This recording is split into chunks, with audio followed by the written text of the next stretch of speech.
জনপ্রিয় ইউটিউবার তৌহিদ আফ্রিদি আর অভিনেত্রী দিঘি, তাদের নাম একসঙ্গে উচ্চারিত হলেই তৈরি হয়েছে আলোড়ন। টেলিভিশন অনুষ্ঠানে পরিচয়ের সূত্র ধরেই জন্ম নেয় তাদের বন্ধুত্ব, যা পরে সোশ্যাল মিডিয়ার চোখে প্রেমের রূপ নেয়। ভক্তদের জল্পনা এতটাই বেড়ে গিয়েছিল যে বিয়ের সম্ভাবনার কথাও ঘুরছিল আড্ডা ও ফেসবুক পোস্টে, কিন্তু দিঘির দাবি দুজনেই কখনোই প্রকাশ্যে বলেনি সম্পর্কের কথা।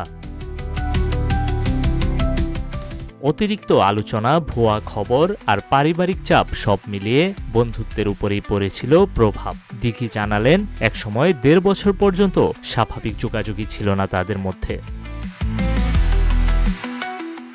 দিঘির মতে বাইরের চোখে তাদের সম্পর্ক ছিল আলোচনার বিষয়, কিন্তু ভেতরে চলছিল চাপ, ভুল বোঝাবুঝি আর দূরত্বের গল্প।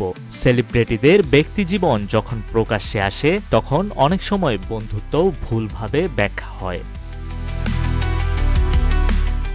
সম্প্রতি জুলাই ছাত্র আন্দোলনের একটি হত্যা মামলায় গ্রেফতার হন তৌহিদ আফ্রিদি। এই গ্রেফতারের পর আবারও তার ব্যক্তিজীবন নিয়ে গুঞ্জন মাথা তোলে, আর সেই গুঞ্জনের কেন্দ্রে উঠে আসে দিঘির নাম। প্রেম নাকি নিছক বন্ধুত্ব, এই প্রশ্নের উত্তর অনেকটাই পরিষ্কার করেছেন দিঘি। তবে আলোচিত নায়ক নায়িকার নাম এক হলে জনমনে যে কৌতূহল জেগে ওঠে তা সামলানো সত্যিই কঠিন।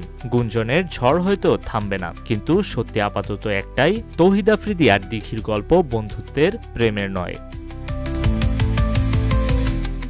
নিউজ ডেস্ক, রূপালী বাংলাদেশ।